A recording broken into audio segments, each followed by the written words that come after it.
কি দিয়েছে দেখো, দুটো বিক্রিয়া, একটা দিয়ে দিয়েছে তোমার এটা 2H2O গ্যাস, এখান থেকে তোমার তৈরি হচ্ছে H2 gas plus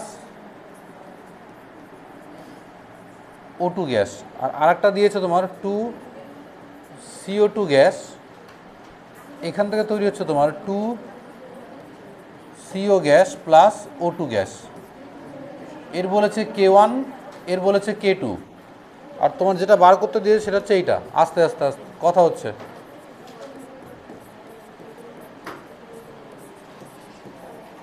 CO gas plus H2 gas, এটাকে ধরে নিচ্ছি K3, এটা তোমাকে বার করতে বলেছে, বার করতে বলেছে।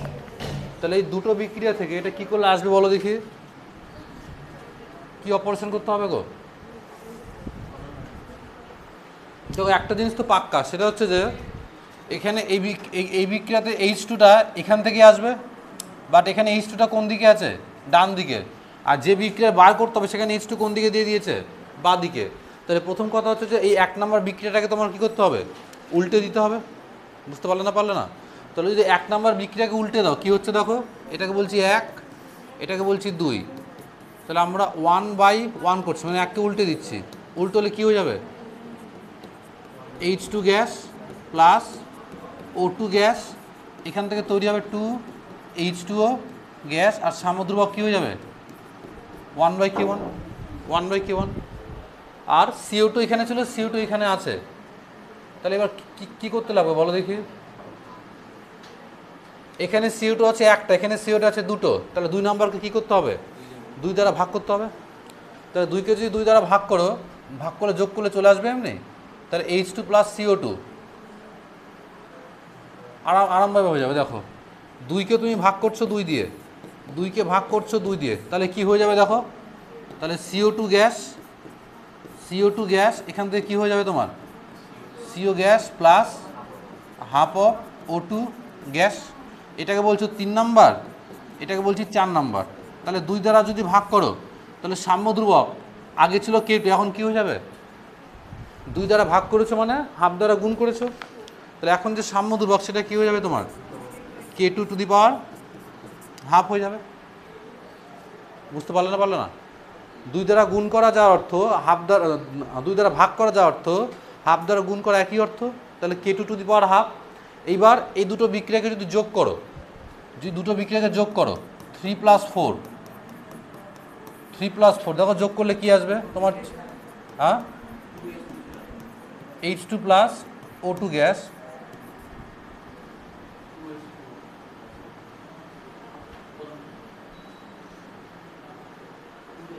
আচ্ছা, তার মানে H2টাকে হটাতে হবে, কিন্তু H2 তো আর নাই দিচ্ছে এখানে।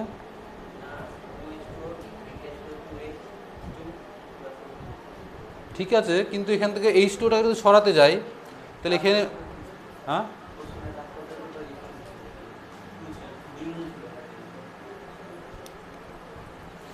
এখানে না, সে থাক, অসুবিধা নেই, কিন্তু এই সমীকরণে তো H2 নেই।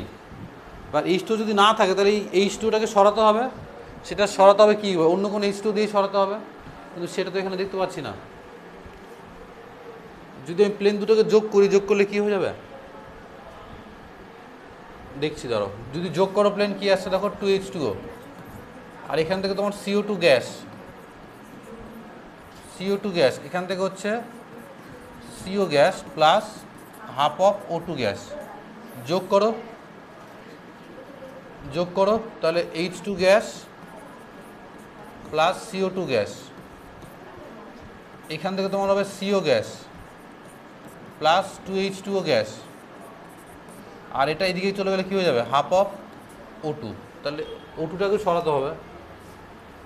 অঙ্কটা কোথাও মিস্টেক আছে বোধ হয়, এখানে এই H2 কিছু একটা হবে। হ্যাঁ, হয় আমি বলতে ভুল করেছি, নাহলে তোমার শুনতে ভুল করেছে, কোনো লিখতে ভুল করেছে, কোনো একটা হবে। বোঝা গেল? এখানে H2-এর বদলে অন্য কিছু হবে, একটা কিছু, বা আরেকটা সমীকরণ লাগবে তোমার এখানে। H2 ছিল এখানে, ও তাহলে ঠিক আছে, তাহলে ঠিক আছে। দেখো, যদি এখানে H2 থাকে তাহলে হয়ে যাবে। তাহলে H2 যদি থাকে, তাহলে এখানে H2কে যদি ইয়ে করতে হয়, তাহলে একে কত দ্বারা ভাগ করতে হবে রে? 2 দ্বারা ভাগ করে নিতে হবে, তাহলে চলে আসবে, দেখো। ওই জন্য বলছি এরকম তো হওয়ার কথা নয়।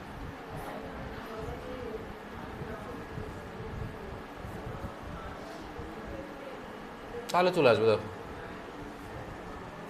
করে দাও। 2 নাম্বারকে 1 নাম্বারকে যদি তুমি 1 নাম্বারকে করে আসলো এটা 3, তাহলে 3কে কি করছো তুমি 2 দ্বারা ভাগ করছো, আবার 3/2 করলে কি হয়ে যাবে ভাই?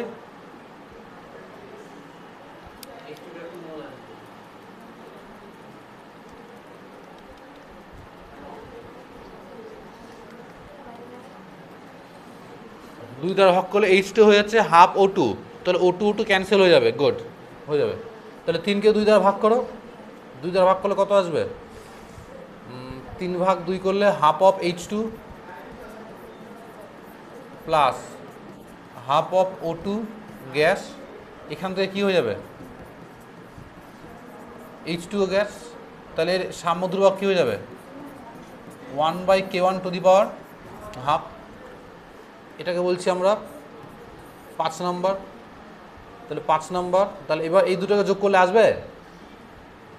তুমি করো হচ্ছে 4 + 5, 4 + 5 করো, তাহলে আসছে নাকি দেখো।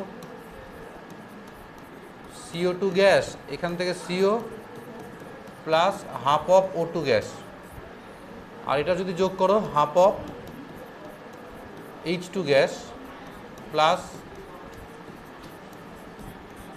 এখানে চলে আসছে তোমার H2O গ্যাস, যোগ করো, তাহলে তোমার কি কোনটা কাটছে দেখো, O2 কাটছে, তাহলে CO2 gas plus half of H2 gas, এখান থেকে থাকছে তোমার CO gas plus H2O gas, এই অবধি আসছে। এবার এখানে হাফ দেয়নি, তো এখানেও হাফ দেয়নি,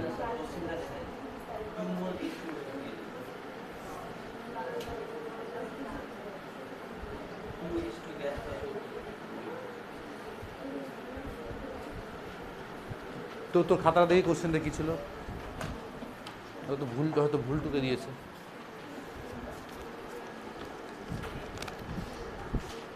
ওই দেখেছো কোশ্চেনে ভুল টুকে দিয়েছে, সময়টা অনেক পিছিয়ে গেল। দেখো এখানে 2H2 ছিল, এখানে ছিল 2 ছিল, এখানে O2 ছিল, এবার দেখো চলে আসবে, গড়বড়ে হয়ে গেল এখন। দেখো তাহলে 1 নাম্বার ছিল, 1 নাম্বারকে প্রথমে 1/, করলে তার মানে এটা কী হয়ে যাবে? এটা 2H2 আছে প্লাস O2, তাহলে 2H2 1/K1, ঠিক আছে। 2কে 2 দ্বারা ভাগ করলে তাহলে চলে এলো এটা।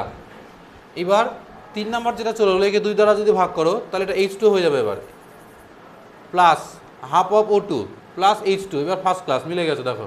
তাহলে এবার 4 + 5 করো, 4 + 5 করলে CO2 থেকে CO প্লাস হাফ O2, 5 নম্বর করলে হাফ থাকছে না এখানে, তাহলে দেখো এই হাফ থাকছে না, তাহলে দেখো চলে এলো।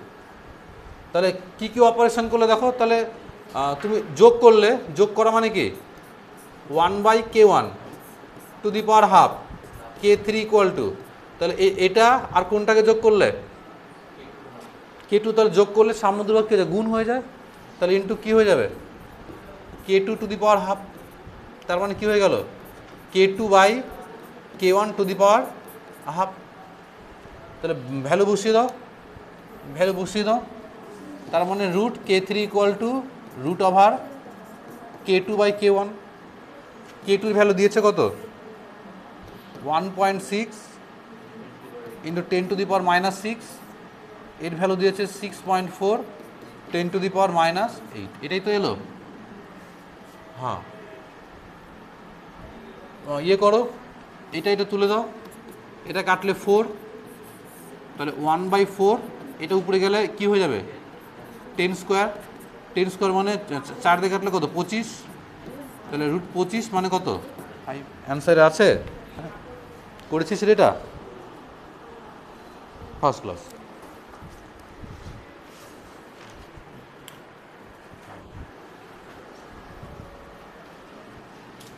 বল আর কি বলছিলি কোশ্চেনে, ঝট বল, টাইম নষ্ট করাস না বেশি, বল।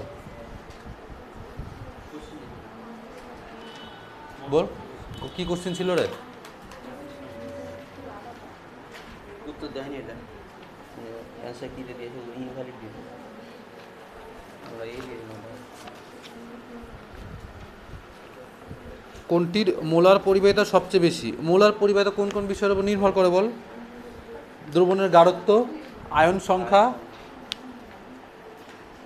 আর হচ্ছে উষ্ণতা, এই তিনটা জিনিসের উপর নির্ভর করে। তাহলে তিনটা দ্রবণের মধ্যে যার গাঢ়ত্ব বেশি হবে তার মোলার পরিবাহিতা কী হবে? বেশি হবে। তাহলে এখানে তোর সবথেকে গাঢ়ত্ব বেশি কার আছে রে?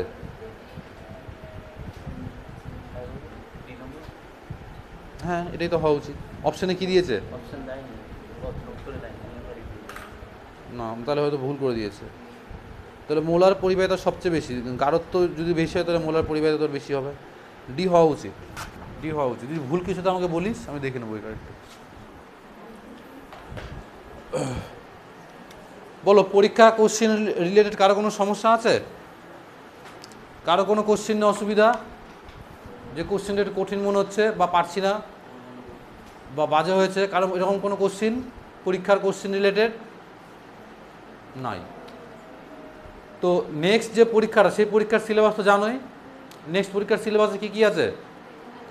হাইড্রোকার্বন আর পরমাণুর গঠন। হ্যাঁ, তো ছোট্ট করে হেডিং দাও, পরমাণুর গঠন বা অ্যাটমিক স্ট্রাকচার। হ্যাঁ, তোমার বান্ধবী কোথায়?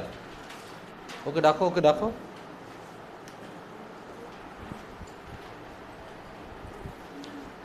তোমার বান্ধবী কোথায় গেল? ডাকো ওকে। তোমার বান্ধবী কোথায়? হ্যাঁ, এখানে বসতো যে। হেডিং দাও, অ্যাটমিক স্ট্রাকচার। হ্যাঁ,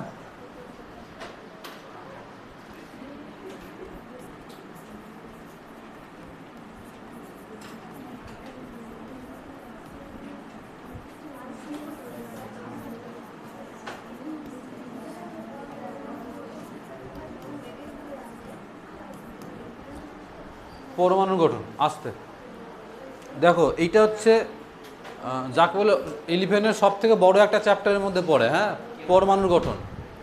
বল, কিসের? সাম্যধ্রুবকের?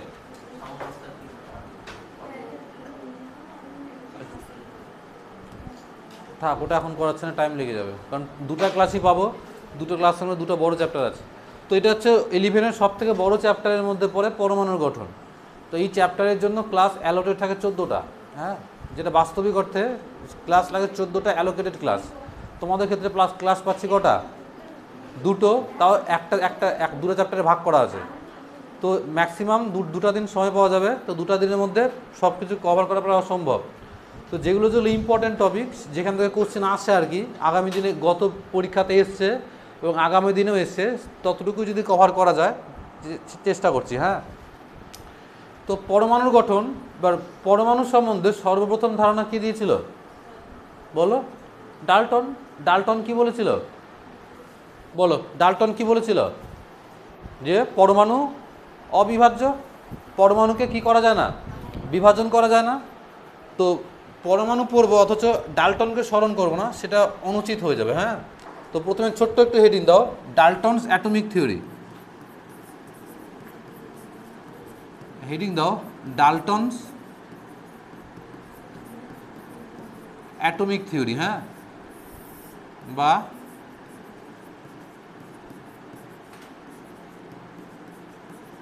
ডাল্টনের পরমাণুবাদ। ডাল্টনের পরমাণুবাদ। হ্যাঁ, ও যতই ভুলভাল বলুক, কিন্তু শুরুটা ওই করেছিল, তাই না?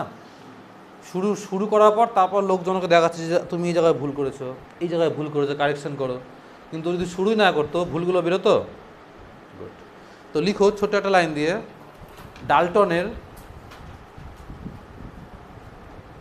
ডাল্টনের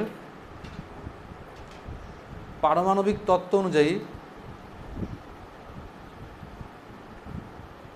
ডাল্টনের পারমাণবিক তত্ত্ব অনুযায়ী পরমাণু হলো কোনো মৌলের, পরমাণু হলো কোনো মৌলের সবচেয়ে ক্ষুদ্রতম, কোনো মৌলের সবচেয়ে ক্ষুদ্রতম অবিভাজ্য কণা, কোনো মৌলের সবচেয়ে ক্ষুদ্রতম অবিভাজ্য কণা যা কোনো রাসায়নিক বিক্রিয়ায়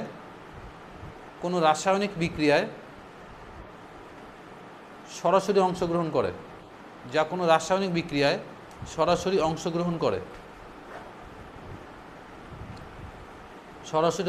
করে, হ্যাঁ হয়েছে। অর্থাৎ সবচেয়ে ক্ষুদ্রতম অবিভাজ্য, মানে ওর থেকে কোনো ক্ষুদ্রতম কণা আর পাওয়া যাবে না, ওকে ভাঙা যাবে না। কিন্তু এই ধারণাটা পরবর্তীকালে কি প্রমাণিত হয়েছিল? অর্থাৎ পরমাণুকে ভেঙে কি পাওয়া গিয়েছিল বলো? ইলেকট্রন, প্রোটন আর নিউট্রন। আর এই তিনটা কণাকে কি বলা হয়? পরমাণুর মূল কণিকা। তো এবার লিখো ডিসকভারি অফ ফান্ডামেন্টাল পার্টিকেল, হ্যাঁ, বা মূল কণাগুলির আবিষ্কার। তো ছোট্ট করে হেডিং দাও, ডিসকভারি অফ ফান্ডামেন্টাল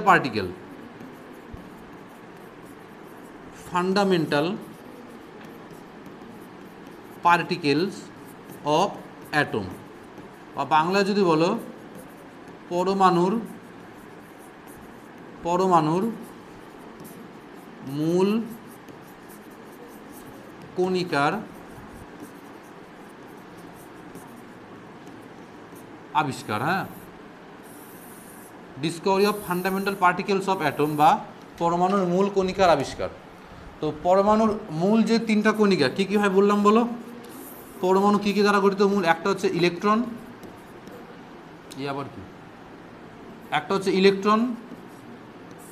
একটা হচ্ছে প্রোটন। ইলেকট্রনকে রিপ্রেজেন্ট করা হয় কীভাবে? ই দ্বারা, প্রোটনকে পি দ্বারা, আর একটা হচ্ছে নিউট্রন, যাকে রিপ্রেজেন্ট করা এইভাবে, ইলেকট্রন, প্রোটন আর নিউট্রন, হ্যাঁ। ইলেকট্রনের আবিষ্কর্তা কে ছিল বলো? সুস্মিতা। ইলেকট্রন কে আবিষ্কার করেছিল বলো? ভুলে গেছি, বলো। Very good. তো ইলেকট্রনের আবিষ্কর্তা ছিল থমসন। ইলেকট্রনের আবিষ্কর্তা ছিল তোমার জে থমসন। এএনএম জিএনএম পরীক্ষায় অলরেডি জিজ্ঞেস করে নিয়েছে, হ্যাঁ, এএনএম জিএনএম পরীক্ষা অলরেডি জিজ্ঞেস করে নিয়েছে জে থমসন। প্রোটনের আবিষ্কর্তা কে ছিল বলো? না, প্রোটনের আবিষ্কর্তা কে ছিল বল? সাইন বল দেখি ভাই, আবিষ্কর্তা কে ছিল রে? জানি না। প্রোটনের আবিষ্কর্তা কে ছিল বলো? গোল্ডস্টেইন। মনে রাখবে, হ্যাঁ, প্রোটনের আবিষ্কর্তা হচ্ছে গোল্ডস্টেইন। আর নিউট্রনের আবিষ্কর্তা কে? Very good. নিউট্রনের আবিষ্কর্তা হচ্ছে স্যাডউইক, হ্যাঁ, নিউটনের আবিষ্কর্তা হচ্ছে স্যাডউইক। বেসিক জিনিস, তোমার সহজ জিনিস কিন্তু জানা উচিত। ইলেকট্রন থমসন, প্রোটন গোল্ডস্টেইন, আর নিউটন হচ্ছে স্যাডউইক।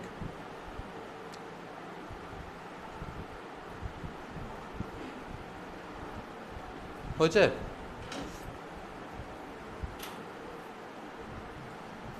কলেজে ফর্ম ফিল আপ শুরু হয়েছে?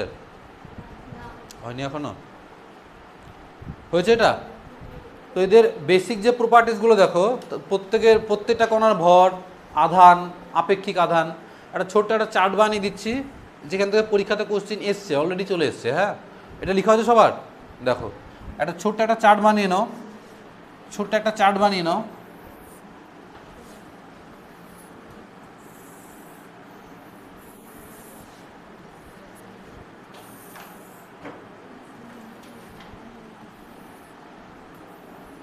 এদিকে লিখো পার্টিকেল, হ্যাঁ, এদিকে লিখো পার্টিকেল, কণা, পার্টিকেল বা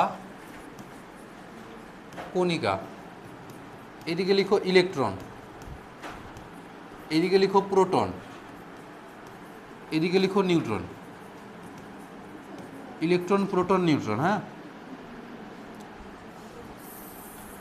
এদিকে লিখো মাস, এম, যাকে আমরা বলছি মাস মানে ভর। এদিকে লিখো চার্জ, যাকে আমরা বলছি কিউ, বা বাংলাকে বলে আধান। আর নিচে লিখো স্পেসিফিক চার্জ, যাকে বলা হচ্ছে কিউ বাই এম, বা বাংলায় কে বলে আপেক্ষিক আধান। হ্যাঁ, আপেক্ষিক আধান। বলো ইলেকট্রনের ভর কত হয়? ইলেকট্রনের ভর কত হয় বলো? না, বলো 9.1 ইন্টু 10⁻³ কেজি। 31 কেজি। তাহলে ইলেকট্রনের মাসের জায়গায় বসিয়ে দাও 9.1 10⁻³ কেজি। প্রোটনের মাস কত হয় বলো? প্রোটনের ভর কত হয়? কত হয় গো? হ্যাঁ, ফার্স্ট ক্লাস বলো। -24 গ্রাম, কেজিতে করলে -27 কেজি। নিউট্রনের ভর কত হয় বলো? প্রোটন আর নিউট্রনের ভর কি হয়? সমান হয়। তাহলে প্রোটনের নিউট্রনের ভরও সেম, 1.6 ইন্টু 10⁻27 কেজি। কেজি। ইলেকট্রনের আধানের মান কত বলো? ইলেকট্রনের ফার্স্ট ক্লাস, কিন্তু ইলেকট্রন কি আধান? ঋণাত্মক আধান। তাহলে সামনে কি লিখতে হবে? -1.602 ইন্টু 10⁻19 কৌলম। প্রোটনের আধান কত? ইলেকট্রন আর প্রোটনের আধান কি হয়? সমান। তাহলে প্রোটনের আধান কত? কিন্তু সাইন কি হবে? তাহলে 1.602 ইন্টু 10⁻19 কৌলম। নিউট্রনের আধান কত ভাই? গুড, তাহলে 0।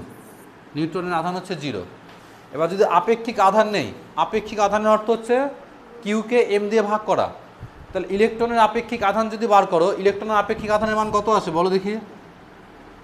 কত আসে এটা মনে রেখো। ইলেকট্রনের আপেক্ষিক আধানের মান আসবে তোমার -1.75 ইন্টু 10⁸ কৌলম পার গ্রাম। -1.75 ইন্টু 10⁸ কৌলম পার গ্রাম।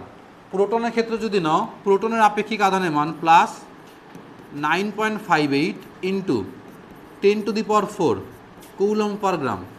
আর নিউটনের আপেক্ষিক আধানের মান কত হবে?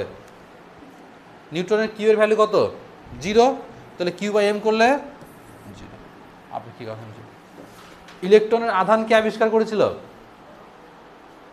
ইলেকট্রনের আধান কে আবিষ্কার করেছিল বলো? ইলেকট্রনের আধান যে আবিষ্কার করেছিল তার নাম কি?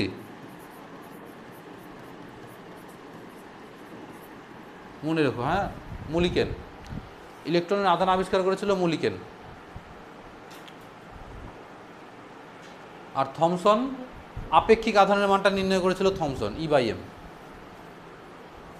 যদি আবিষ্কর্তা বলে, আবিষ্কর্তা কে বলবে? থমসন। যদি বলে আধানকে নির্ণয় করেছিল তাহলে কি বলবে? মুলিকেন। মনে রাখবে।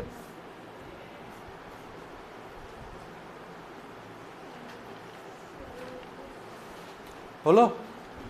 এবার দেখো, যখনই 3টা কণা আবিষ্কার হয়ে গেল, তখন সব থেকে বড় যে প্রশ্নটা দেখা দিল যে এই 3টা কণা পরমাণুর মধ্যে থাকে কোথায়, তাদের অবস্থান কোথায়? তারা পরমাণুর মধ্যে থাকে, পরমাণুর চারপাশে ছড়িয়ে ছিটিয়ে থাকে, না ছোট্ট একটা জায়গায় কেন্দ্রীভূত থাকে?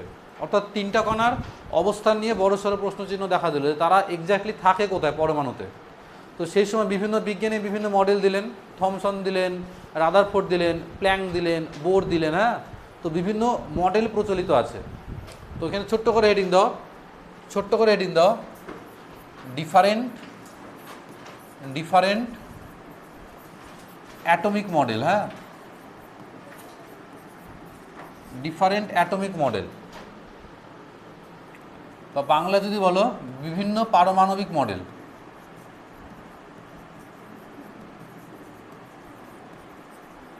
বিভিন্ন পারমাণবিক মডেল, অনেকগুলো মডেল আছে। কারা কারা সেই কী কী সেই মডেলগুলো? 1 নম্বর যে মডেলটা সেটা দিয়েছিল থমসনই দিয়েছিল। হ্যাঁ, এটাকে বলা হয় তোমার থমসনস মডেল, থমসনস মডেল। অর এটা কি বলা হয়? Watermelon model. থমসনের মডেলটাকে বলে ওয়াটারমেলন মডেল। হ্যাঁ, ওয়াটারমেলন মানে কি? ওয়াটারমেলন মানে কি? এক্স্যাক্টলি, এটাকে বলে তরমুজের মডেল, যার প্রবর্তক হচ্ছে থমসন, তরমুজের মডেল। অর এটা কি বলা হয়? Raisin pudding model. অনেকগুলো নাম আছে, raisin pudding or plum pudding model, plum pudding model. তো প্রথম প্রবর্তক ছিল থমসন, ওর মডেলটাকে বলা হয় তরমুজের মডেল। হ্যাঁ, দুই নম্বর যে মডেলটা দিয়ে দিলেন, তার থমসনের পরে কে দিয়েছিল বলো? থমসনের পরে পারমাণবিক মডেল কে দিয়েছিল? থমসনের পরে যিনি দিলেন তিনি ছিলেন Rutherford. That is Rutherford's atomic model. Rutherford's atomic model বা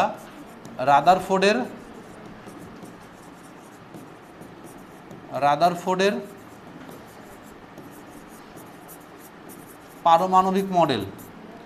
3 নম্বর যে থিওরি চলে এলো সেটা হচ্ছে তোমার প্ল্যাঙ্কস ইলেকট্রোম্যাগনেটিক থিওরি। প্ল্যাঙ্কস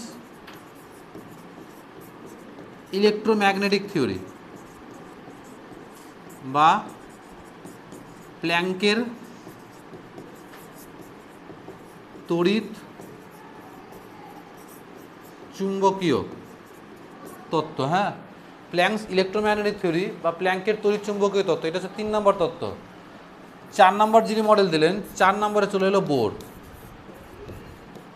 4 নম্বর হচ্ছে বোরস অ্যাটমিক মডেল। বোরস অ্যাটমিক মডেল বা বোরের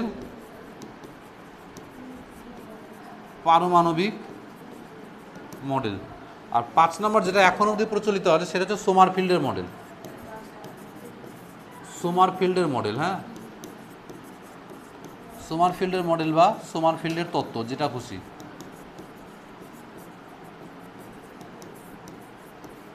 সোমারফিল্ডের তত্ত্ব।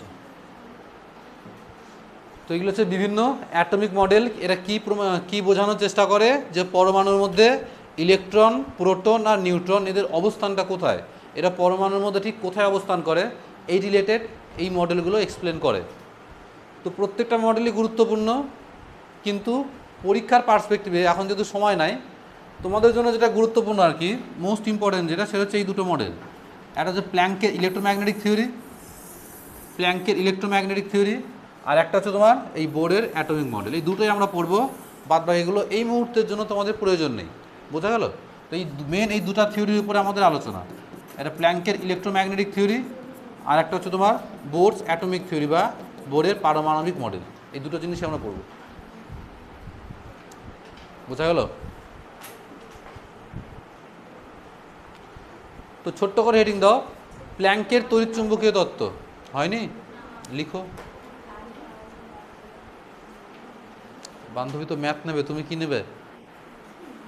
হ্যাঁ, তুমি কি নেবে?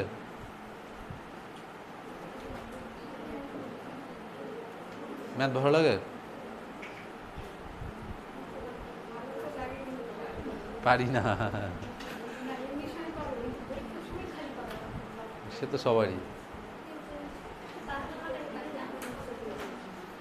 সোমারফিল্ডস মডেল বা সোমারফিল্ডের তত্ত্ব। সোমারফিল্ডের তত্ত্ব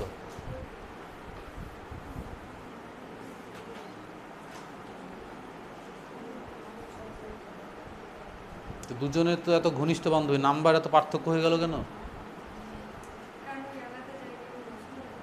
আলাদা মিশনে পড়তো? তাহলে নাম্বার তোলার পেছনে তাহলে মিশনের ভূমিকা আছে?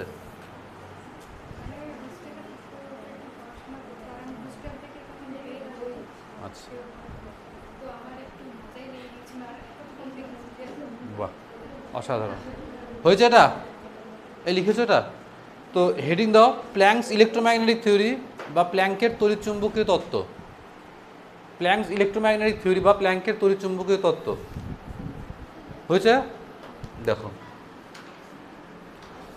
তো হেডিং দাও, প্ল্যাঙ্কস ইলেকট্রোম্যাগনেটিক থিওরি বা প্ল্যাঙ্কের তড়িৎচুম্বকীয় তত্ত্ব। হ্যাঁ,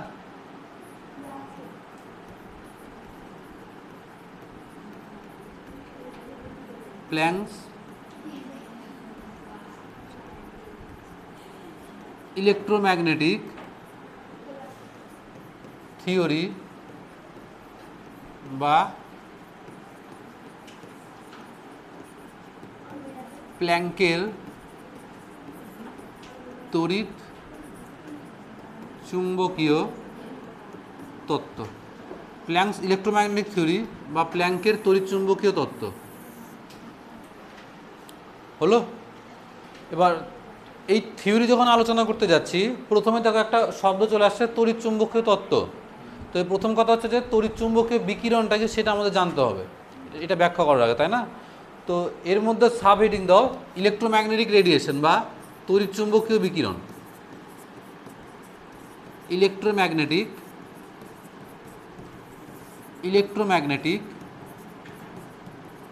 রেডিয়েশন বা তড়িৎ চুম্বকীয় বিকিরণ। বলো তড়িৎচুম্বকীয় বিকিরণ, আর এটাকে তুমি বলতে পারো ইলেকট্রোম্যাগনেটিক ওয়েভ, এটাও বলতে পারো ইলেকট্রোম্যাগনেটিক ওয়েভ বা তড়িৎ চুম্বকীয় তরঙ্গ, একে সংক্ষেপে ইএমডাব্লিউ বলা হয়। হ্যাঁ, ইএমডাব্লিউ তড়িৎ চুম্বকীয় তরঙ্গ কাকে বলে বলো দেখি? এটা তড়িৎ চুম্বকীয় তরঙ্গ কাকে বলে বলো?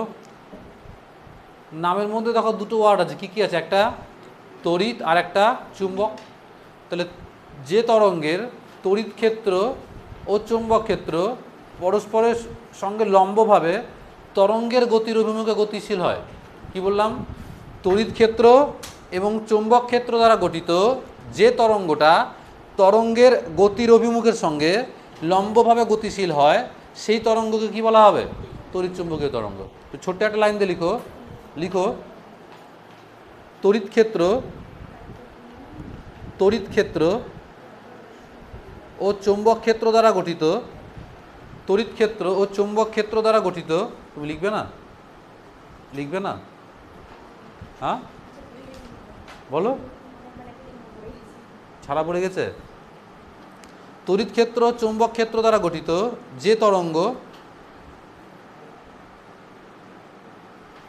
তরঙ্গের গতির অভিমুখের সঙ্গে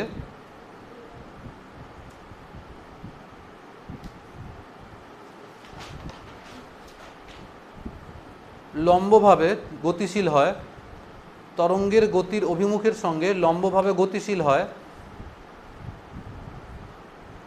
গতিশীল হয় তাকে তড়িৎ চুম্বকীয় তরঙ্গ বলা হয়। তড়িৎ চুম্বকীয়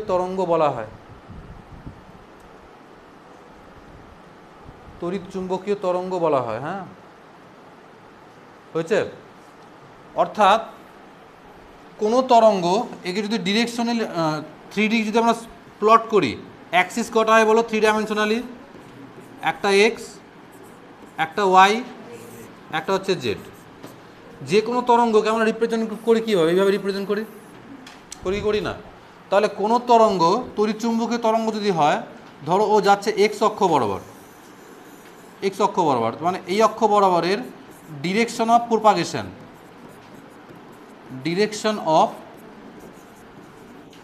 প্রোপাগেশন বা বাংলা যাকে বলে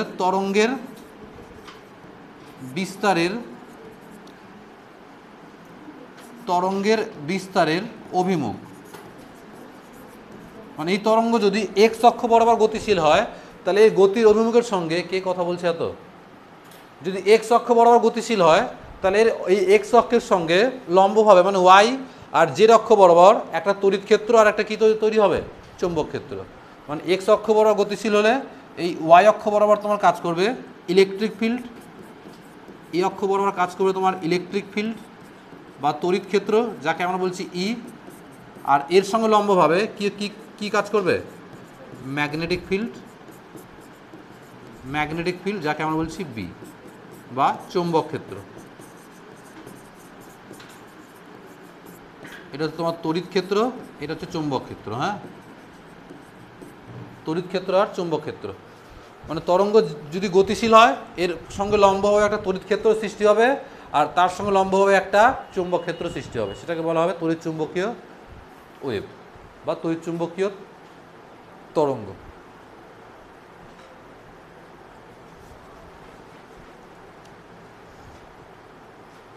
হয়েছে?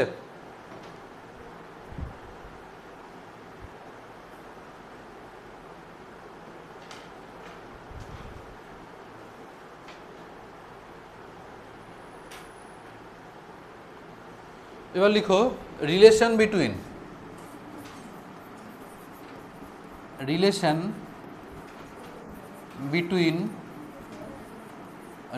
বিটুইন ফ্রিকোয়েন্সি, হ্যাঁ ফ্রিকোয়েন্সি মানে কম্পাঙ্ক, যাকে রিপ্রেজেন্ট করা মিউ দ্বারা, বা বাংলায় কে বলে কম্পাঙ্ক, অ্যান্ড ওয়েভলেন্থ, হ্যাঁ যাও,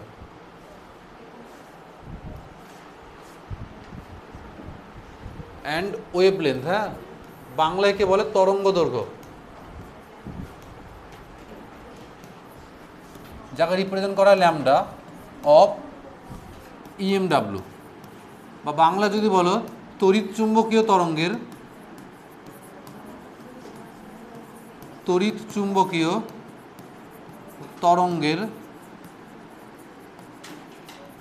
কম্পাঙ্ক ও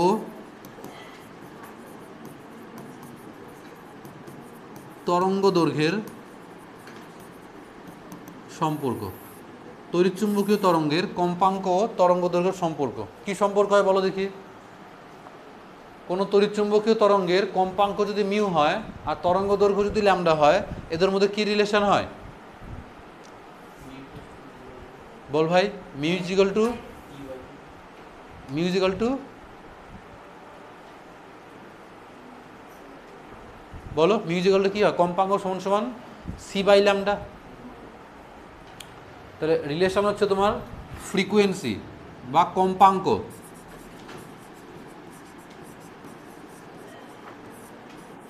নিউ ইকুয়াল টু কি লিখবে?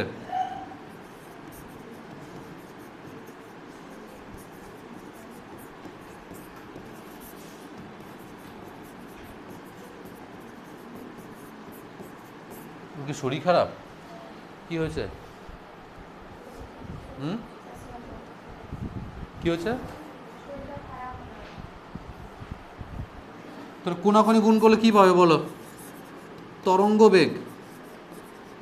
তরঙ্গ বেগ সি সমান কি চলে আসবে? কম্পাঙ্ক নিউ ইন্টু কি চলে আসছে আমাদের?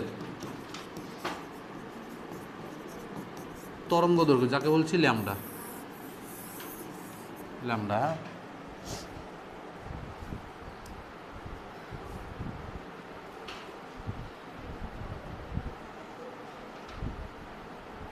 আর আলোর ক্ষেত্রে তরঙ্গ বেগের মান কত? আলোর বেগের মান কত? তাহলে আলোর ক্ষেত্রে সি এর ভ্যালু তোমার 3 ইন্টু 10⁸ মিটার পার সেকেন্ড।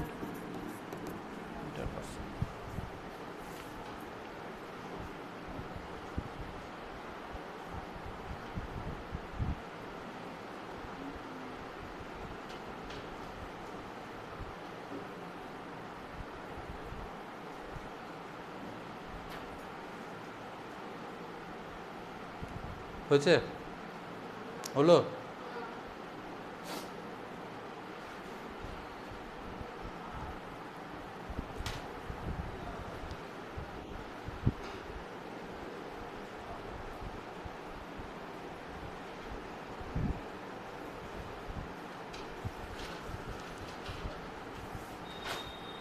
হয়েছে? একটা কোশ্চেন লিখো।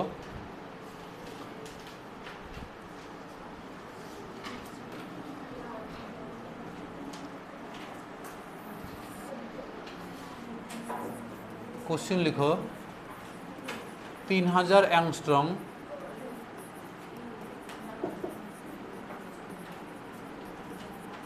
তরঙ্গ দৈর্ঘ্য বিশিষ্ট একটি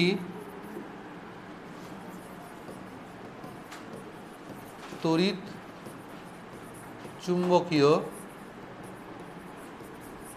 তরঙ্গের কম্পাঙ্ক নির্ণয় করো। হ্যাঁ, ব্র্যাকেটে বলে দিয়েছে প্রদত্ত, প্রদত্ত সি ইকুয়াল টু তোমার বলে দিয়েছে 3 × 10⁸ মিটার পার সেকেন্ড। করো দেখি, 3 × 10⁸ মিটার পার সেকেন্ড। তরঙ্গ দৈর্ঘ্য বলে দিয়েছে, কম্পাঙ্ক বার করতে হবে।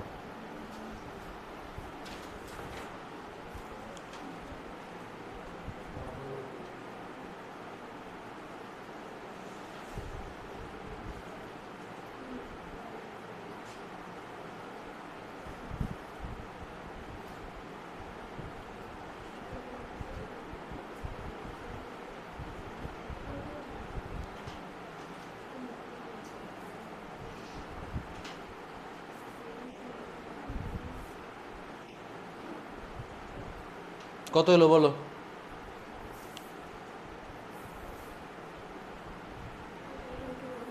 বলো।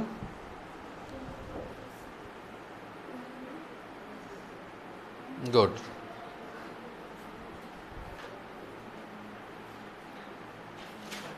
এটা কি হলো? এটা এটা উপরে গেলে কি হয়ে যাবে? এটা 18, নিচে হচ্ছে তোমার, হ্যাঁ এবার ঠিক আছে। ইউনিট কিসে আসবে? এটা কম্পাঙ্কের একক কিসে হয়? হার্জ। হলো? বলো ডিজোনা, কত উত্তর এলো? এটার মুখটা পুরো চিপসে গেল, দেখো একদম। করেছো? করেছো? কেন? কত অ্যান্সার হলো? কত এলো ভাই? 100 কি করে হয় রে? হ্যাঁ, অ্যাংস্ট্রং মানে কত মিটার? ফোনটা ব্যাগে ঢুকিয়ে নাও। হ্যাঁ, ফোনটা ব্যাগে ঢুকিয়ে নাও।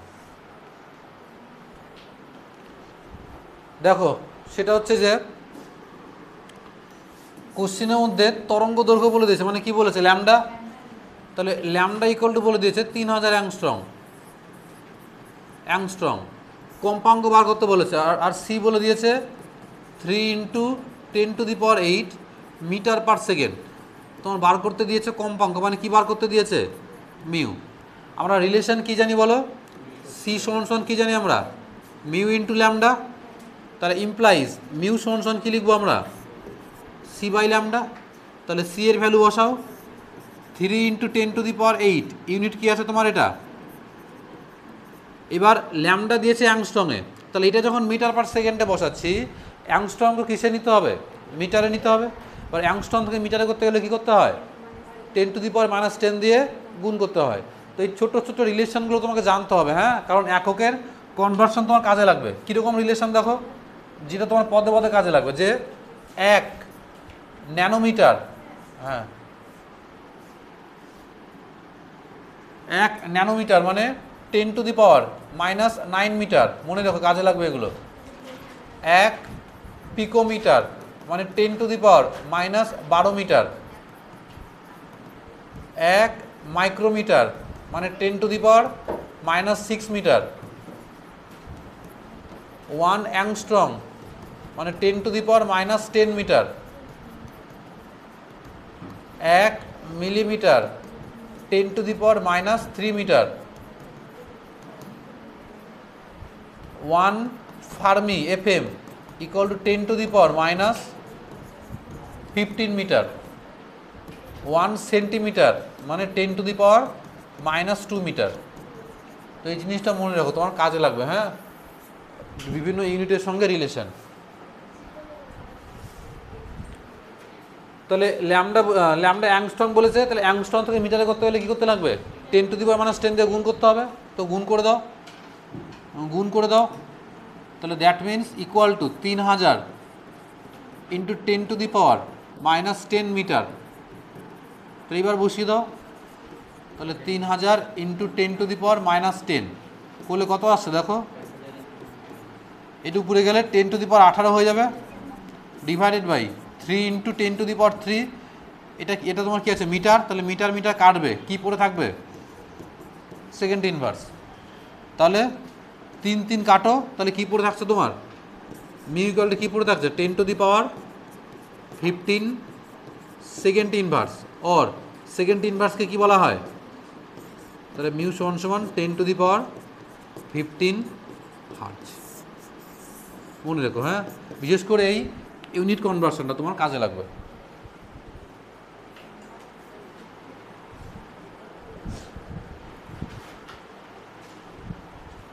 বলো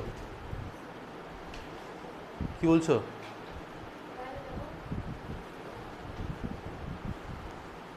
হলো?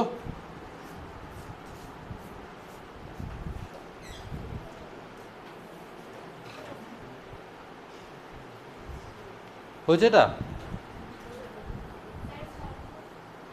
তোমার বান্ধবী কোথায়? বাড়ি গেছে? তোমাকে বলে গেছে না বলে যায়নি? বলে গেছে? তাহলে ঠিক আছে। হোম ডেলিভারি খাও? তুমি রান্না করো? পারো? সাব্বাস। লিখা হয়েছে এটা? কি কি রান্না করতে পারো? চিকেন? ওই করে? মাছ? বাহ, খুব ভালো। যখন বাইরে পড়তে যাবে না তখন এই টেকনিকগুলো কাজে লাগবে, কারণ বাইরে বাইরে রান্নার মাসির পরিস্থিতি খুব খারাপ। মাসি একদিন আসবে তো দুদিন আসবে না, প্রতিদিন কোনো না কোনো সমস্যা লেগেই থাকবে। আর এমন রান্না করবে যে দুদিন খাবে তো পেট খারাপ হয়ে যাবে। নিজে যদি শিখে তো খুব ভালো ব্যাপার এটা। যদি একটা রাত্রে ছোট্ট করে ডাল ভাতও বসিয়ে দাও, সেটা খেলেও শান্তি। হয়েছে? এবার হেডিং দাও প্ল্যাঙ্কস কোয়ান্টাম থিওরি বা প্ল্যাঙ্কের কোয়ান্টাম তত্ত্ব। হ্যাঁ, প্ল্যাঙ্কস কোয়ান্টাম থিওরি বা প্ল্যাঙ্কের কোয়ান্টাম তত্ত্ব।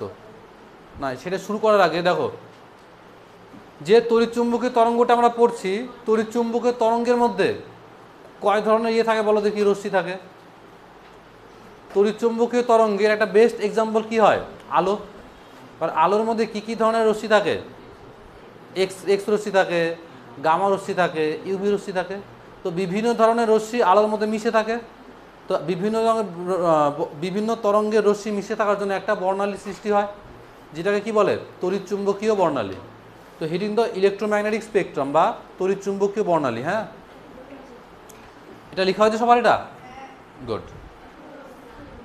Heading the electromagnetic spectrum.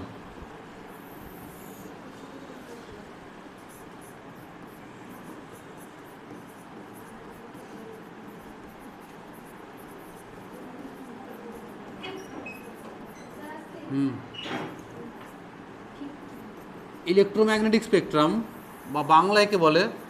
তড়িৎচুম্বকীয় বর্ণালী।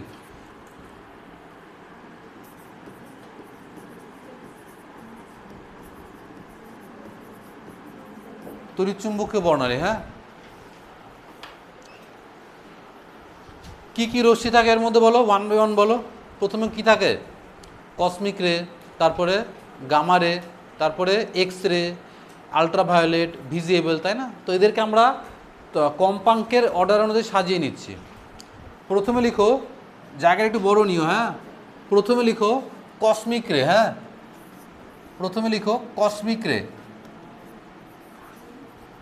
বা কসমিক রশ্মি। তারপরে লিখো গামা রে। গামা রে, এটাকে বলে গামা রশ্মি। গামা রশ্মি। তারপরে এক্স রেস, এক্স রশ্মি। তারপরে আলট্রাভায়োলেট, আলট্রাভায়োলেট, একে বলে অতিবেগুনি, অতিবেগুনি। তারপরে কি আছে গো? ভিজিবল, ভিজিবল মানে দৃশ্যমান। তারপরে কি আছে?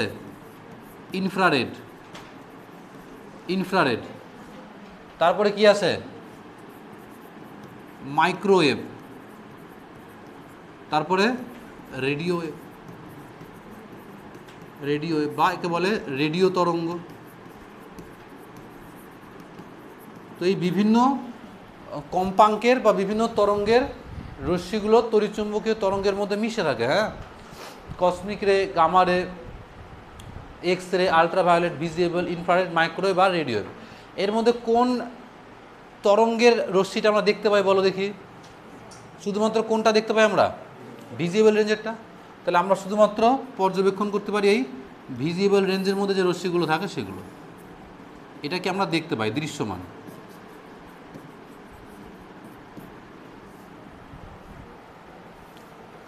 এবার এই রশ্মিগুলো যদি আমি বাদিক থেকে ডান দিকে যাই, left to right, left to right, বাদিক থেকে ডান দিকে গেলে কম্পাঙ্ক বাড়ে না কমে বলো? এই রশ্মিগুলো যদি বাদিক থেকে ডান দিকে যাওয়া যায় তাহলে তরঙ্গের কম্পাঙ্ক বাড়ছে না কমছে বলো? বাদিক থেকে যদি ডান দিকে যাওয়া যায় তাহলে রশ্মির ফ্রিকোয়েন্সি, কম্পাঙ্ক, ফ্রিকোয়েন্সি মিউ ডিক্রিজ করে যায়, কম্পাঙ্ক কমে যায়। আর কম্পাঙ্ক কমলে ওয়েভলেন্থ বাড়বে, তাহলে ওয়েভলেন্থ ল্যামডা কী হবে? ইনক্রিজ করবে, ল্যামডা ইনক্রিজ করবে। তাহলে এই রশ্মিগুলোর মধ্যে সবথেকে লো ফ্রিকোয়েন্সি, কম কম্পাঙ্ক কার আছে বলো দেখি? সবথেকে কম কম্পাঙ্ক কোন রশ্মি হবে গো? বল ভাই। বাদিক থেকে ডান দিকে গেলে কমছে, তাহলে যে একদম ডান দিকে আছে তার কম্পাঙ্ক সবথেকে কম, তাহলে লো ফ্রিকোয়েন্সি হবে রেডিও ওয়েভ, রেডিও ওয়েভ। আর ম্যাক্সিমাম ফ্রিকোয়েন্সি, সর্বোচ্চ কম্পাঙ্ক, সর্বোচ্চ কম্পাঙ্ক কার হবে ভাই? কসমিক রে। মনে রাখো জিনিসগুলো, সর্বোচ্চ কম্পাঙ্ক আসবে কসমিক রে। যদি লো ওয়েভলেন্থ নিয়ে নাও, সবথেকে কম তরঙ্গ দৈর্ঘ্য, সবথেকে কম তরঙ্গ দৈর্ঘ্য কার হবে? বাদিক থেকে ডান দিকে গেলে তরঙ্গ দৈর্ঘ্য বাড়ছে, তাহলে যে বাদিকে আছে তার তরঙ্গ দৈর্ঘ্য সবথেকে কম হবে, তাহলে লো ওয়েভলেন্থ সবথেকে কম কার হবে? কসমিক রে, কসমিক রে। আর ম্যাক্সিমাম, ম্যাক্সিমাম ওয়েভলেন্থ, সর্বোচ্চ তরঙ্গ দৈর্ঘ্য কার হবে রে? বল ভাই। রেডিও। তো এই জিনিসগুলো একটু মনে রাখিস, রেডিও। হ্যাঁ। আর ভিজিএবলের মধ্যে, ভিজিএবলের মধ্যে আমরা যারা দেখতে পাই সেটাকে কি বলা হয় রে? সেটাকে কি বলা হয় সংক্ষেপে? বলে কি না? বাংলায় কি বলে এটাকে? বেনিয়া সহকারা। যেখানে ভিটা কি নির্দেশ করে?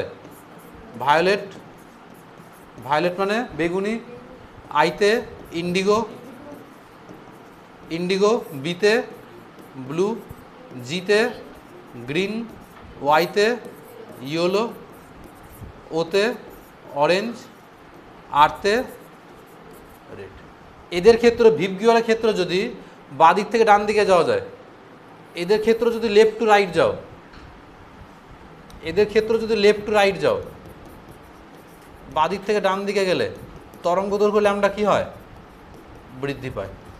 তাহলে দৃশ্যমানের মধ্যে সবথেকে বেশি তরঙ্গ দৈর্ঘ্য কার হবে রে? রেড। লাল লাল তরঙ্গ দৈর্ঘ্য সবথেকে বেশি।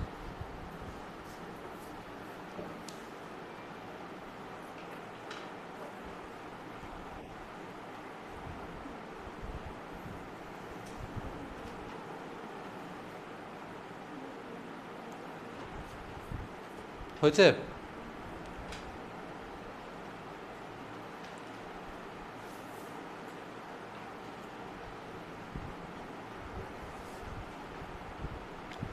এবার হেডিং দাও প্ল্যাঙ্কের কোয়ান্টাম তত্ত্ব বা প্ল্যাঙ্কস ইলেকট্রোম্যাগনেটিক থিওরি। হ্যাঁ, লিখো ঝটপট।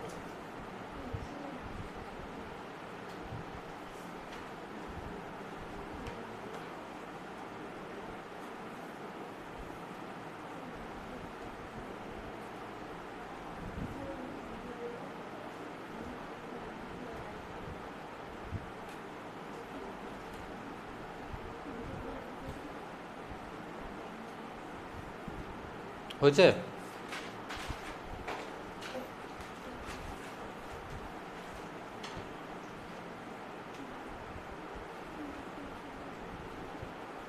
তুই বান্ধবী একসাথে এসছো না আলাদাভাবে? বান্ধবী ক্লাস আসে আজকে? একসাথে এসছো? কাছে বাড়ি? হয়েছে এটা? দেখো হলো রে।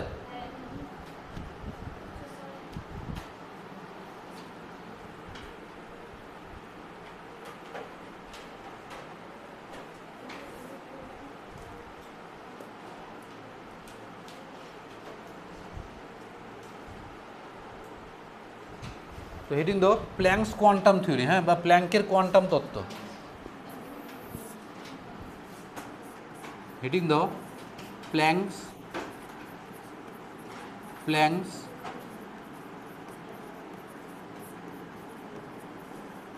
কোয়ান্টাম থিওরি বা প্ল্যাঙ্কের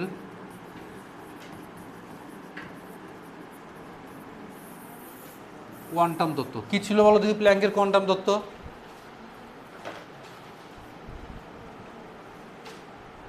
ছোট্ট একটা লাইন দিয়ে লিখো, ঝটপট লিখো, তারপরে আমরা আসছি। ছোট্ট একটা লাইন দিয়ে লিখো।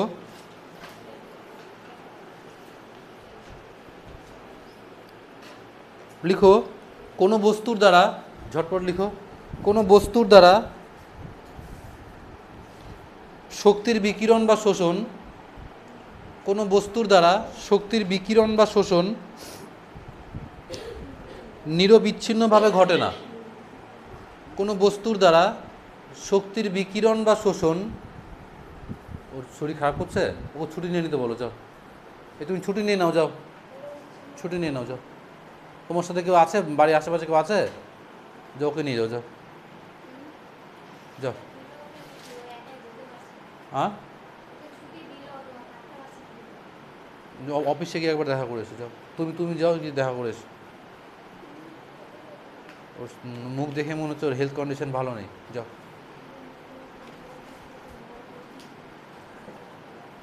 বলো যে ও একা যেতে পারছে না, আমিও যাচ্ছি, ছুটি দিয়ে দিন।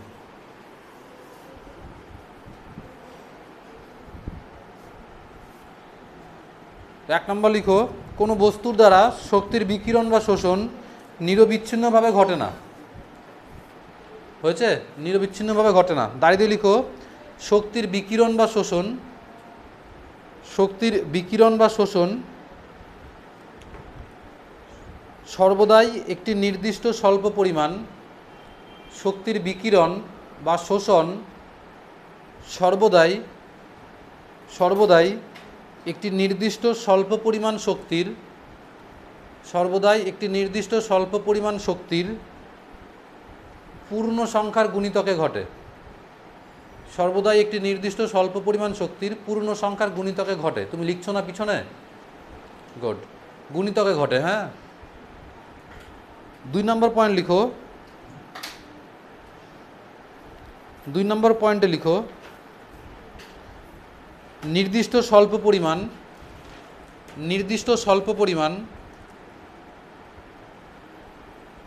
এই শক্তিকে, নির্দিষ্ট স্বল্প পরিমাণ এই শক্তিকে কোয়ান্টাম বলা হয়। নির্দিষ্ট স্বল্প পরিমাণ এই শক্তিকে কোয়ান্টাম বলা হয়। হ্যাঁ, কি বললো? যাও। ওর বাড়ি কোথায়? তোমার বাড়ি কোথায়? হ্যাঁ, তোর এখানেই তো, হোস্টেলে থাকছো? হোস্টেলে? বাড়ি পিরোজপুরে এখানে? সেটাই তো বলছি, যাও চলে যাও।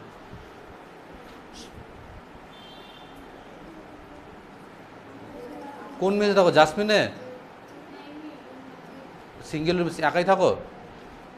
যাও ওরে কি এসো, যাও।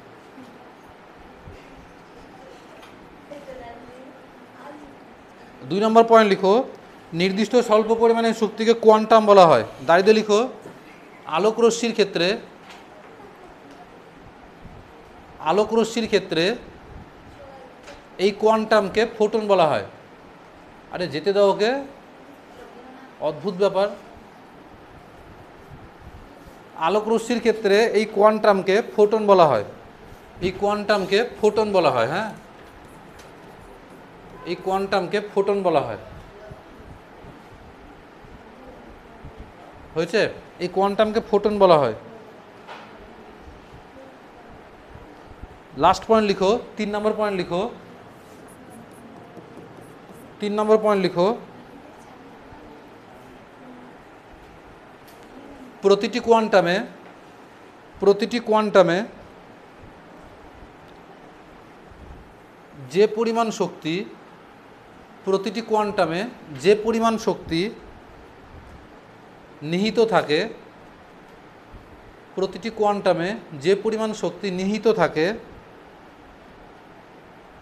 তা তরঙ্গের কম্পাঙ্কের সমানুপাতিক। হ্যাঁ, প্রতিটি কোয়ান্টামে যে পরিমাণ শক্তি নিহিত থাকে, কমা দাও, তা তরঙ্গের কম্পাঙ্ক, ব্র্যাকেটে লিখবে মিউ, মিউ তরঙ্গের কম্পাঙ্কের সঙ্গে সমানুপাতিক, তরঙ্গের কম্পাঙ্কের সঙ্গে সমানুপাতিক। অর্থাৎ E is directly proportional to mu, implies E সমান সমান এইচ নিউ, ই সমান সমান এইচ নিউ। হ্যাঁ, ই সমান সমান এইচ নিউ।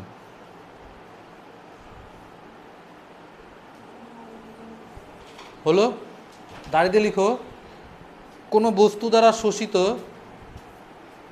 কোনো বস্তু দ্বারা শোষিত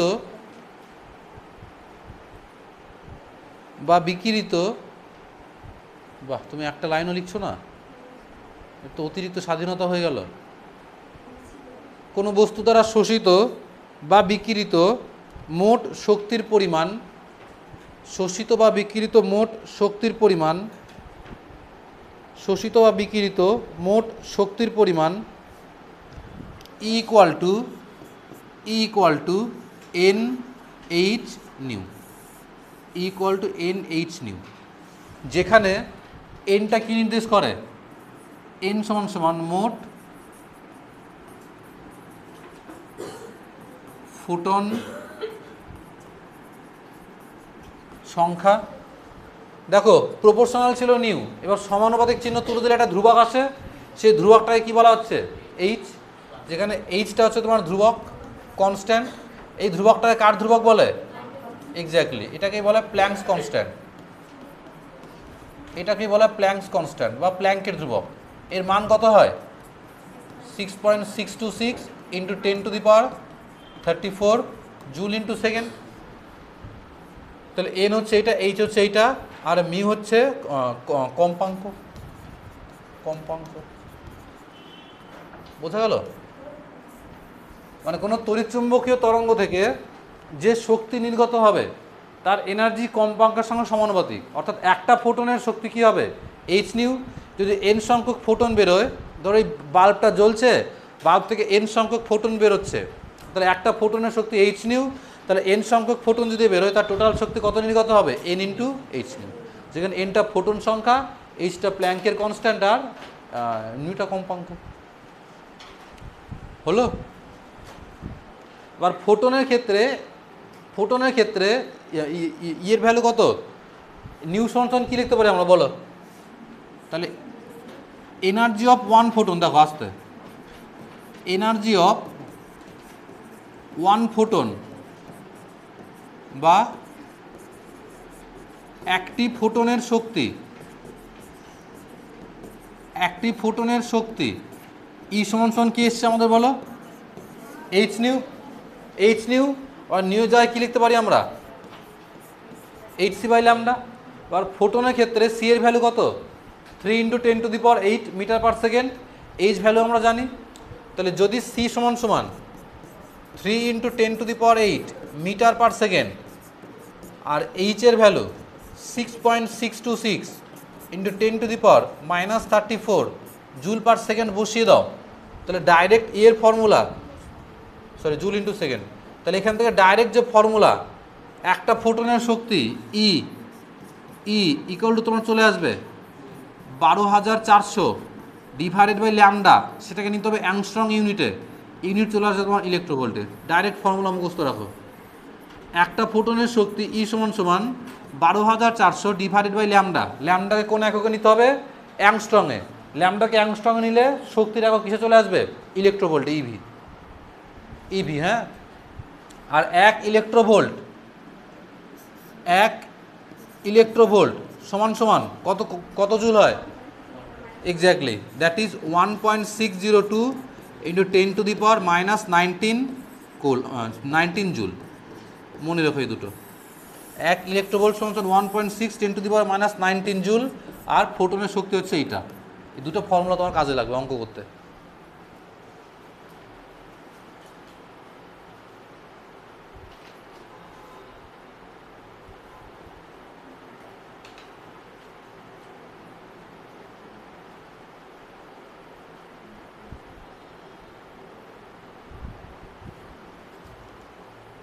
হয়েছে হয়েছে ভাই, একটা লেখা হয়েছে, বল।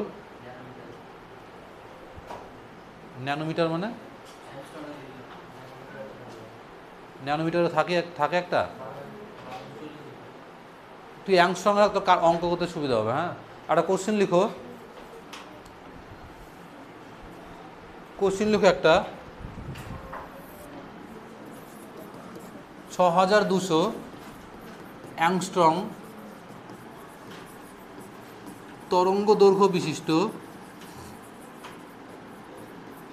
কোনো তড়িৎ চুম্বকীয় তরঙ্গের 1 মোল ফোটনের শক্তি নির্ণয় করো। করো দেখি। তরঙ্গ দৈর্ঘ্য বিশিষ্ট এটি কোনো তড়িৎচুম্বকীয় তরঙ্গের 1 মোল ফোটন বলেছে, তার শক্তি নির্ণয় করো। 1 মোলের মধ্যে কতগুলো ফোটন থাকবে? 1 মোলের মধ্যে বল, যে কোনো যদি 1 মোল জিনিস নেওয়া হয় তার মধ্যে কতগুলো কণা থাকে রে? অ্যাভোগাড্রো সংখ্যক। তাহলে 1 মোল ফোটনের মধ্যে কতগুলো ফোটন থাকবে? অ্যাভোগাড্রো সংখ্যক। তাহলে একটা ফোটনের শক্তি বের করে তাকে অ্যাভোগাড্রো দিয়ে গুণ করে দে, তাহলে টোটাল শক্তি পেয়ে যাবি। বলো কত আসবে?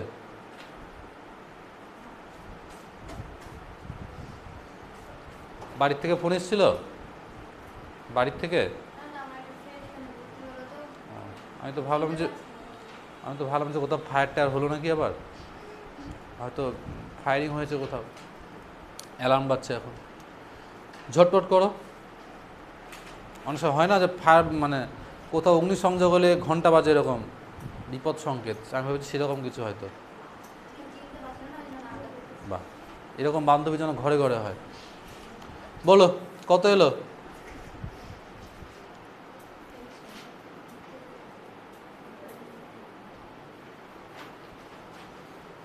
কত আছে বলো? ডাইরেক্ট ফর্মুলা অ্যাপ্লাই করলে কি হবে বল?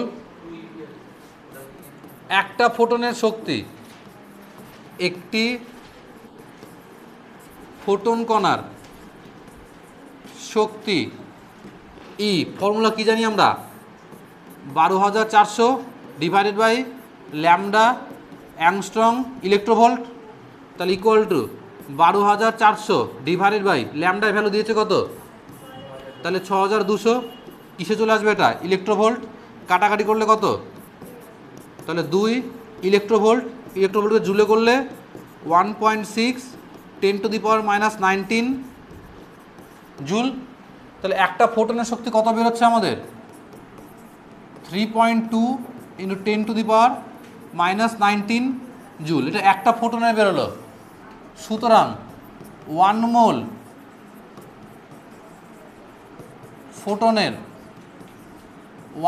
ফোটনের শক্তি, তাহলে ই টোটাল ইকুয়াল টু কত করবো বলো? অ্যাভোগাড্রো সংখ্যক ইন্টু একটা ফোটনের শক্তি। তাহলে অ্যাভোগাড্রো মানে কতগুলো কণা থাকে বলো? 6.023 10⁻23। ই এর ভ্যালু কত? 3.2 10⁻⁻19। এটাকে 6কে নিয়ারলি 3 ধরো, তাহলে 6 3 নিয়ারলি 18 ইন্টু 10⁻4 জুল।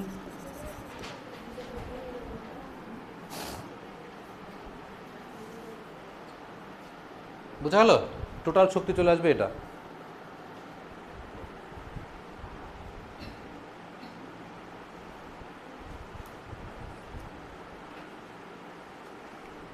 যদি কম্পাঙ্ক দেওয়া থাকতো তাহলে কোন ফর্মুলা অ্যাপ্লাই করা হতো? ই সমান এইচ নিউ। হ্যাঁ,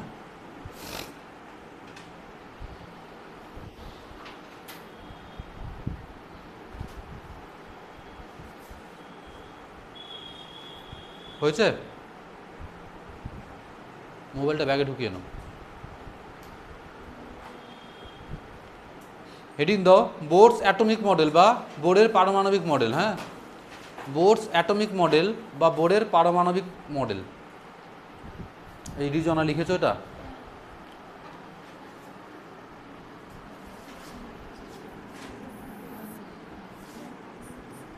তো হেডিং দাও বোরস অ্যাটমিক মডেল অর এটাকে বাংলায় বলে বোরের পারমাণবিক তত্ত্ব। বোরের পারমাণবিক তত্ত্ব। কোশ্চিন যদি আসে তো বোর তত্ত্ব থেকে কোশ্চিন আসার সম্ভাবনায় প্রবল, হ্যাঁ। কিন্তু আগেরবার 24-এ ডি ব্রগলি থেকে কোশ্চিন দিয়ে দিয়েছিল, তো সব কিছু হালকা পাতলা জানা প্রয়োজন। বোরের অ্যাটমিক মডেল বা বোরের পারমাণবিক তত্ত্ব। এবার বোরের পারমাণবিক তত্ত্বটা কোন কোন সিস্টেমের ক্ষেত্রে প্রযোজ্য বলো দেখি। সব পরমাণুর ক্ষেত্রে প্রযোজ্য এটা? কার কার ক্ষেত্রে প্রযোজ্য রে? বল শামীম, বল ভাই, কার কার ক্ষেত্রে প্রযোজ্য? বলো রিজওয়ানা, কার কার ক্ষেত্রে বোর তত্ত্ব প্রযোজ্য মনে আছে? বলো। মন আমার ভালো নেই, আপনি আরো জ্বালিয়ে খাচ্ছেন। ঠিক বললাম কি না? লিখো, বোরের তত্ত্ব সেই সমস্ত সিস্টেমের ক্ষেত্রেই প্রযোজ্য যাদের মোট ইলেকট্রন সংখ্যা কটা? একটা, হ্যাঁ। দ্যাট ইজ 1 ইলেকট্রন সিস্টেমের ক্ষেত্রেই বোরের তত্ত্ব প্রযোজ্য। তো এখানে ব্র্যাকেটে লিখো applicable for 1 electron system only. Applicable for 1 electron system only, মানে শুধুমাত্র যে সমস্ত পরমাণুতে একটা করে ইলেকট্রন আছে তাদের ক্ষেত্রে বোর তত্ত্ব প্রযোজ্য। ফর এক্সাম্পল যদি হাইড্রোজেন নিয়ে নাও, হাইড্রোজেনে পরমাণু ইলেকট্রন কটা আছে? তাহলে প্রযোজ্য হবে। যদি এটা নিয়ে নাও, হিলিয়ামের টোটাল ইলেকট্রন কটা? হিলিয়ামের তাহলে +1 হলে ইলেকট্রন কটা আছে? একটা। যদি এটা নিয়ে নাও, লিথিয়ামের টোটাল ইলেকট্রন কটা? 3টা। তাহলে 2টা বেরিয়ে গেছে, মানে ইলেকট্রন আছে কটা? একটা। বেরিলিয়ামের পরমাণু ক্রমাঙ্ক 4, যদি বেরিলিয়াম 3+ নাও তাহলে টোটাল ইলেকট্রন আছে কটা? একটা। বোরন 5, যদি 4+ নিয়ে নাও তাহলে ইলেকট্রন আছে কটা? একটা। কার্বন 6, যদি 5 নিয়ে নাও তাহলে ইলেকট্রন আছে কটা? একটা। এরকম করতে করতে সোডিয়াম 11, যদি 10+ নিয়ে নাও তাহলে ইলেকট্রন আছে কটা? একটা, এক্সেট্রা। মানে যে সমস্ত সিস্টেমে একটা ইলেকট্রন থাকবে তাদের ক্ষেত্রে বোর তত্ত্ব প্রযোজ্য, হ্যাঁ, ফর 1 ইলেকট্রন সিস্টেম অনলি। হাইড্রোজেনের তো 1 জানোই।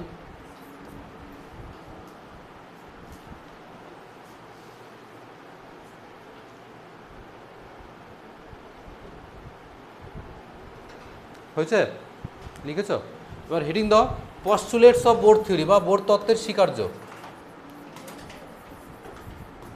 পস্টুলেটস অফ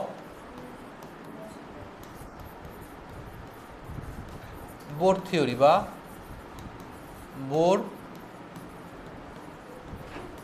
তত্ত্বের স্বীকার্য। বোর তত্ত্বের স্বীকার্য, হ্যাঁ। 2-3টা পয়েন্ট বলছি লিখে নাও, চটচট 2-3টা পয়েন্ট বলছি লিখে নাও, হ্যাঁ।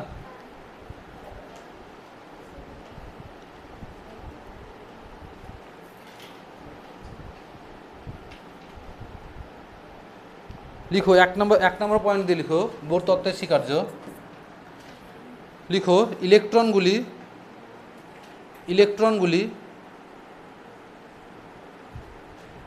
নিউক্লিয়াসকে কেন্দ্র করে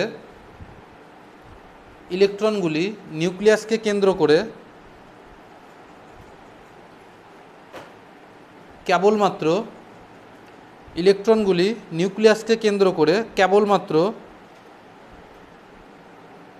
কতকগুলি নির্দিষ্ট ব্যাসার্ধের বৃত্তাকার কক্ষপথেই, আবার বলছি লাইনটা, ইলেকট্রনগুলি নিউক্লিয়াসকে কেন্দ্র করে কেবলমাত্র কতকগুলি নির্দিষ্ট ব্যাসার্ধের বৃত্তাকার কক্ষপথেই আবর্তন করে। নির্দিষ্ট ব্যাসার্ধের বৃত্তাকার কক্ষপথেই আবর্তন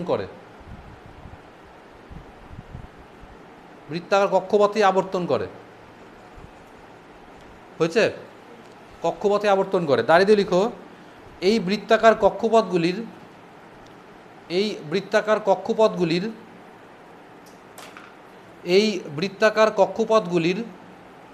ব্যাসার্ধের মান, ব্র্যাকেটে লিখবে আর। এই বৃত্তাকার কক্ষপথগুলির ব্যাসার্ধের মান, ব্র্যাকেটে লিখবে আর, এমন হবে যে এই বৃত্তাকার কক্ষপথগুলির ব্যাসার্ধের মান, ব্র্যাকেটে আর, এমন হবে যে, কমা দাও, এগুলিতে ঘূর্ণনকালে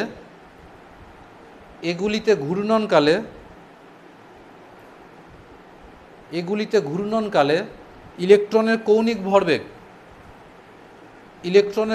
ভরবেগ ব্র্যাকেটে লিখবে mvr,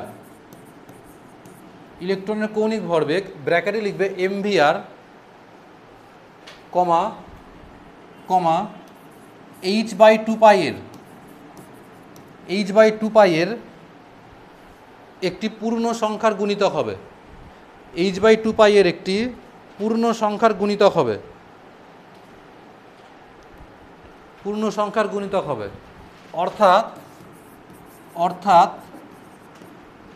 mvr is equal two n into h/2 pi, mvr equal to n into h/2 পাই, যেখানে n হচ্ছে তোমার পূর্ণ সংখ্যা বা এটাকে তুমি বলতে পারো কক্ষপথের সংখ্যা। এর ভ্যালু সর্বদা কত হবে? 1 2 3 করে পূর্ণ সংখ্যা। হ্যাঁ, এটা হলো 1 নম্বর পয়েন্ট। 2 নম্বর পয়েন্ট লিখো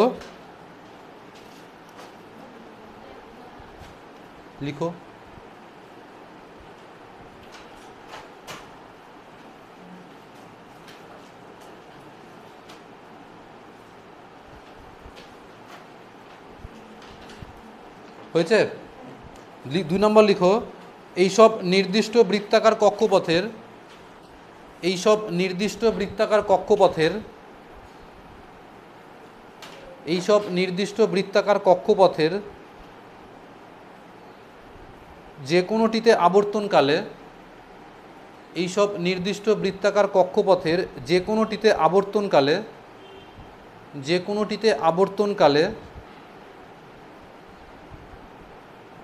যে কোনোটিতে আবর্তনকালে ইলেকট্রন কোনো শক্তি বর্জনও করে না, শোষণও করে না। এইসব নির্দিষ্ট বৃত্তাকার কক্ষপথের যে কোনোটিতে আবর্তনকালে ইলেকট্রন কোনো শক্তি বর্জনও করে না, শোষণও করে না। হয়েছে? দাঁড়িয়ে দিয়ে লিখো, অর্থাৎ এই নির্বাচিত কক্ষপথগুলিতে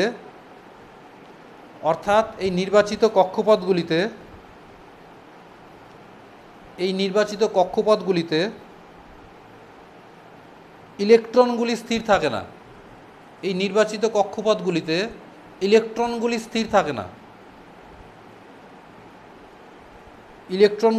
থাকে না। হয়েছে? কিন্তু এদের শক্তি স্থির থাকে।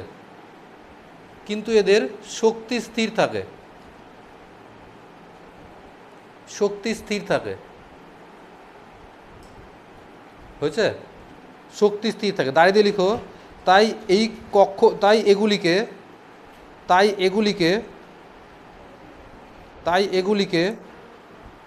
স্থায়ী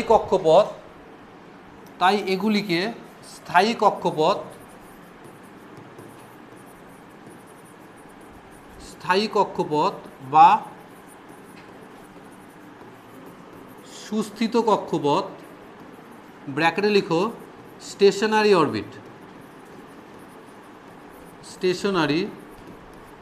অরবিট বলা হয়। স্থায়ী কক্ষপথ বা সুস্থিত কক্ষপথ বা স্টেশনারি অরবিট বলা হয়।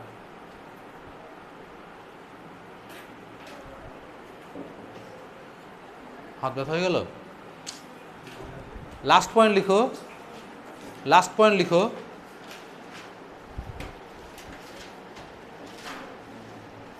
যখন কোনো ইলেকট্রন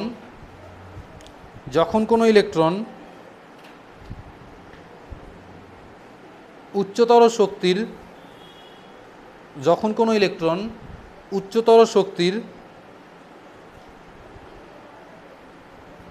একটি সুস্থিত কক্ষপথ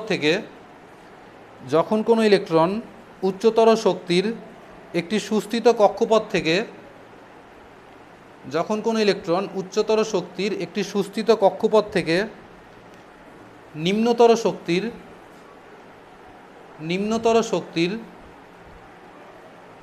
সুস্থিত কক্ষপথে নেমে আসে, যখন কোনো ইলেকট্রন উচ্চতর শক্তির একটি সুস্থিত কক্ষপথ থেকে নিম্নতর শক্তির সুস্থিত কক্ষপথে নেমে আসে কমা দাও, তখন ইলেকট্রনগুলি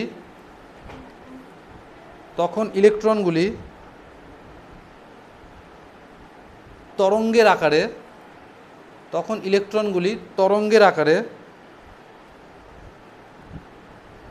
নির্দিষ্ট পরিমাণ শক্তি বিকিরণ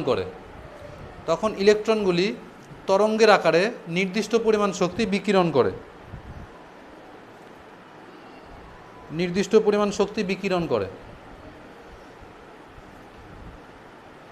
হয়েছে? প্যারা করে লিখো। অন্যদিকে কোনো ইলেকট্রন নির্দিষ্ট পরিমাণ শক্তি শোষণ করলে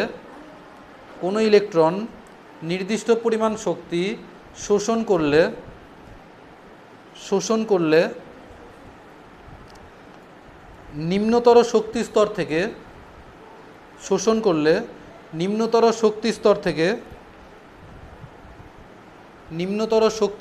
থেকে উচ্চতর শক্তি স্তরে স্থানান্তরিত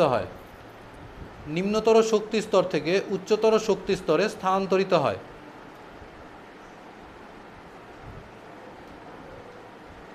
হয়েছে?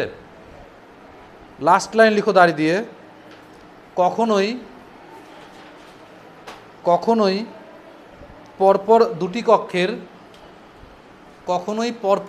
কক্ষের হাত ব্যথা হয়ে গেল বলো। কখনোই পরপর দুটি কক্ষের মধ্যবর্তী স্থানে ইলেকট্রনের উপস্থিতি সম্ভব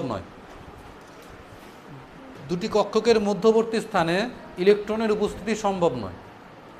তো এই পস্টুলেটগুলো মুখস্থ করে নেবে, হ্যাঁ, কারণ তোমাকে কোশ্চেন দিতে পারে যে নিম্নলিখিত কোন বক্তব্যটি বোর তত্ত্বের সঙ্গে সামঞ্জস্যপূর্ণ নয়।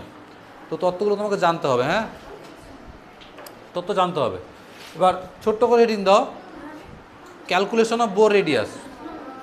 দেখো পরীক্ষা আছে, একটু কোঅপারেট করো। কি বললাম, এই চ্যাপ্টার পড়াতে গেলে 14খানা ক্লাস লাগে, 14খানা। তো অ্যাটলিস্ট 2টো ক্লাসে যদি আমাকে একটু কোঅপারেট না করো, কী করে হবে? এরপরের দিন তোমার হাইড্রোকার্বন পড়াতে হবে, একটু সহযোগিতা করো। 14টা ক্লাসে যারা 2টো ক্লাস যদি না দাও, কী করে হবে আমাকে? আর 5 মিনিট সময় নাও, 5 মিনিট, হ্যাঁ, লিখো, নাহলে কোশ্চেন পারবে না। মাথাটাকে একটা কাজ করো, দেওয়াল আছে, এরকম করে একটা গুঁতো দিয়ে দেখতে পারো, বা মাথায় বান্ধবীর কাছ থেকে জল নাও, দিয়ে একটু মাথায় জল ঢেলে দাও। 5 মিনিট সময়, 5 মিনিট, হ্যাঁ, শুধু ব্যাসার্ধটা করে ছেড়ে দেবো। হেডিং দাও, ক্যালকুলেশন অফ বোর রেডিয়াস, হ্যাঁ, বা বোর কক্ষপথের ব্যাসার্ধ নির্ণয়, যাকে রিপ্রেজেন্ট করছি আমরা আর দিয়ে। বোর কক্ষপথের ব্যাসার্ধ নির্ণয়, হ্যাঁ। বোরের তত্ত্ব অনুযায়ী নিউক্লিয়াসকে কেন্দ্র করে কারা প্রদক্ষিণ করে? ইলেকট্রন প্রদক্ষিণ করে। ধরে নেওয়া হচ্ছে এর গতিবেগ v, আর নিউক্লিয়াস থেকে ইলেকট্রনের যে দূরত্ব সেটা কত? r, হ্যাঁ।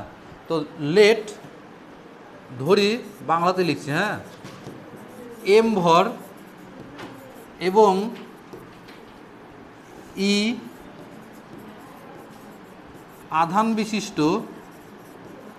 আধান বিশিষ্ট একটি ইলেকট্রন আর ব্যাসার্ধের বৃত্তাকার কক্ষপথে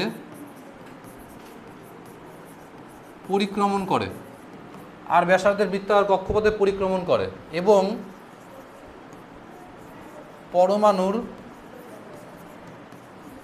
পরমাণু ক্রমাঙ্ক পরমাণু ক্রমাঙ্ক জেড। পরমাণু ক্রমাঙ্কটা হচ্ছে জেড। হ্যাঁ, এবার নিউক্লিয়াসের মধ্যে কারা কারা থাকে বলো দেখি?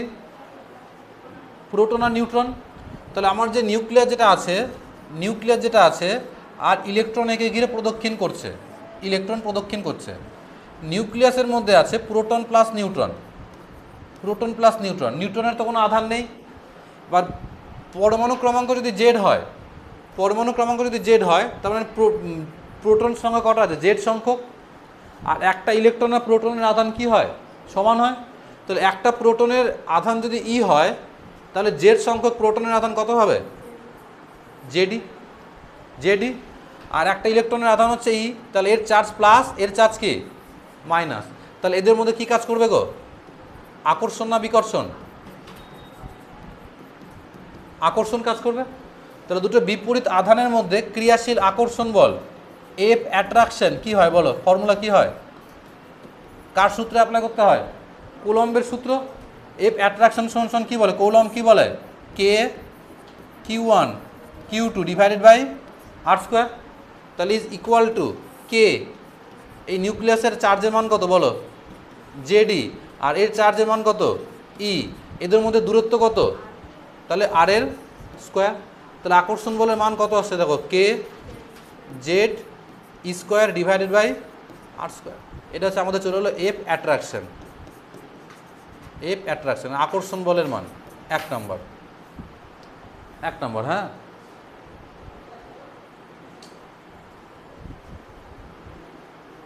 এবার তোমরা 11-এ পড়েছো যে ইলেকট্রন যদি নিউক্লিয়াসকে চারিদিকে প্রদক্ষিণ করে, তাহলে ইলেকট্রন কেন্দ্র থেকে বাইরের দিকে একটা কি ফোর্স অনুভব করে? সেন্ট্রিফিউগাল ফোর্স অনুভব করে কি করে না? রে ভাই? এই কেন্দ্র থেকে বাইরের দিকে একটা বল অনুভব করে, যাকে কেন্দ্রাভিমুখী বল বলে বা সেন্ট্রিফিউগাল ফোর্স বলে। অপকেন্দ্র না অভিকেন্দ্র? অপকেন্দ্র। এই বলের মান কত হয়? mv²/r। ফার্স্ট ক্লাস লিখা হয়েছে এটা, ঝটপট লিখো।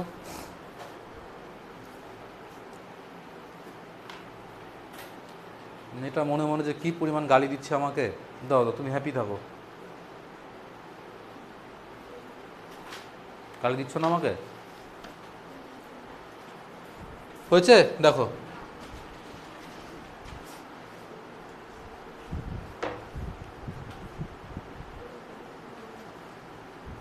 ম্যাটেরিয়াল আছে কাছে?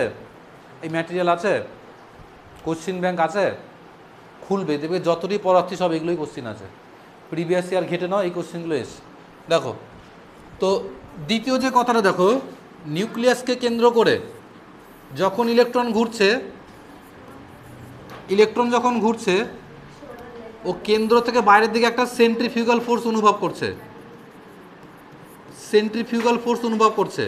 এই সেন্ট্রিফিউগাল ফোর্সের মান কত বলো?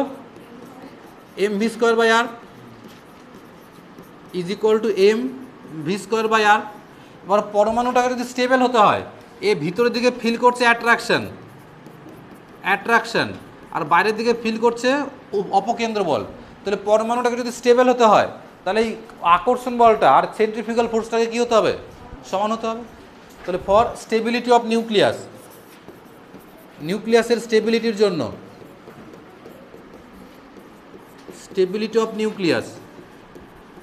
নিউক্লিয়াসের স্টেবিলিটির জন্য F centrifugal is equal two F attraction. তো ভ্যালু বসিয়ে দাও।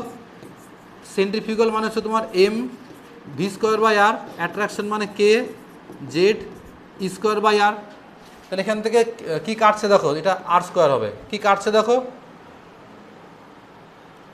এখান থেকে আর কাটলো, তাহলে আর পড়ে থাকছে। তাহলে v² সমান কি পড়ে থাকছে গো বলো? K Z square divided by M R. এটাকে বলছি কোনো নাম্বার দিয়েছি আগে 1, এটাকে বলছি 2, হ্যাঁ। এবার অ্যাকর্ডিং টু বোর্ডের মত অনুযায়ী mvr সমান কি এসেছিল আমাদের বলো? nh/2π। তাহলে এখান থেকে ভি এর ভ্যালু কত আসছে গো বলো? ভি সমান কত এনএইচ বাই 2πmr।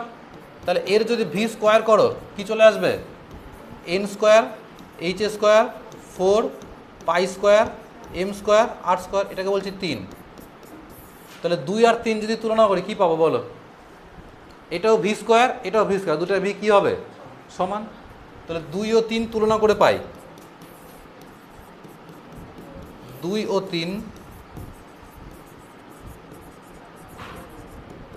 তুলনা করে পাই কি পাই দেখো, বসিয়ে দাও K Z square divided by M R is equal to N square H square 4 square M square R square. কিছু কাটছে গো, কাটাকাটি হচ্ছে না হচ্ছে না, দেখো এখানে কাটলে একটা এম পড়ে থাকবে, কাটলে আর পড়ে থাকবে, তাহলে এম আর পড়ে থাকবে। আর কিছু কাটছে, কাটছে না, তাহলে কি পড়ে থাকছে দেখো এখান থেকে, তাহলে K Z square equal to কী পড়ে থাকছে N square H square divided by M R. তাহলে এখান থেকে আর এই ভ্যালু কত আসছে বলো, আর সমান সমান কী আসছে তোমার N square H square divided by কী আসছে গো, এখানে আর একটা কী গুণ আছে, এখানে 4 স্কোয়ার গুণ আছে। তাহলে আর সমান সমান কী আসছে দেখো N square H square divided by 4 square M K Z square. এটা চলে এলো আমাদের ফর্মুলা, এটা চলে এলো আমাদের ফর্মুলা। আর নিচে এন লিখছি, হ্যাঁ এনতম বোর কক্ষপথের ব্যাসার্ধ, এটাই হচ্ছে তোমার এনতম বোর কক্ষপথের ব্যাসার্ধ। জাস্ট ফর্মুলাটা মুখস্থ রাখবে, এই ডেরিভেশনের বিন্দু মাত্র দরকার নাই, ডেরিভেশনের বিন্দু মাত্র দরকার নাই। হ্যাঁ যে এনতম বোর কক্ষপথের ব্যাসার্ধ আর এন সমান সমান N square H square divided by 4 square M K Z square.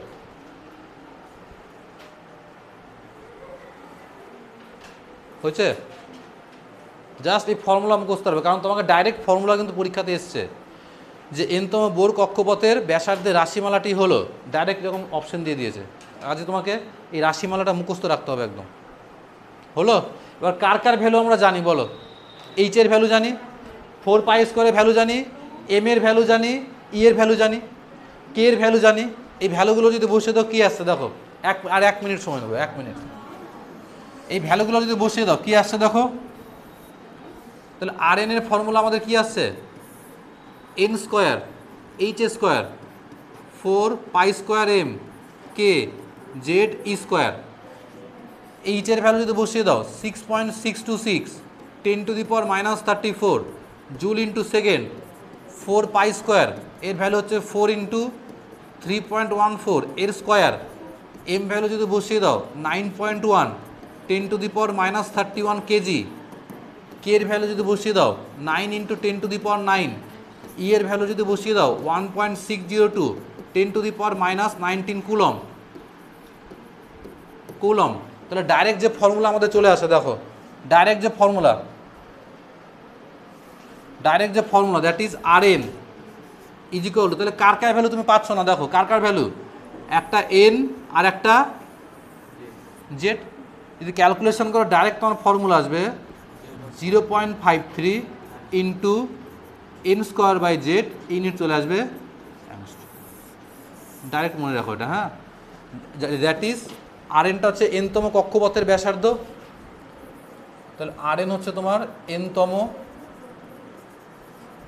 Bore কক্ষপথের ব্যাসার্ধ, আর এনটা হচ্ছে তোমার বোর কক্ষপথের সংখ্যা, বোর কক্ষপথের সংখ্যা। আর জেডটা কি নির্দেশ করে, অ্যাটমিক নাম্বার বা পরমাণু ক্রমাঙ্ক, অ্যাটমিক নাম্বার বা পরমাণু ক্রমাঙ্ক। হয়েছে শুভম দা, হয়েছে, বোঝা গেল। তো আজকে ব্যাসার্ধটা হয়ে গেল আমাদের, পরের দিন গতিবেগ, টোটাল এনার্জি আর কোয়ান্টাম নাম্বার NLMS খতম এই চ্যাপ্টার, বোঝা গেল, ব্যাস, থ্যাংক ইউ। পরের দিন নিউমেরিক্যাল সব করিয়ে দেবো, বোঝা গেল, থ্যাংক ইউ।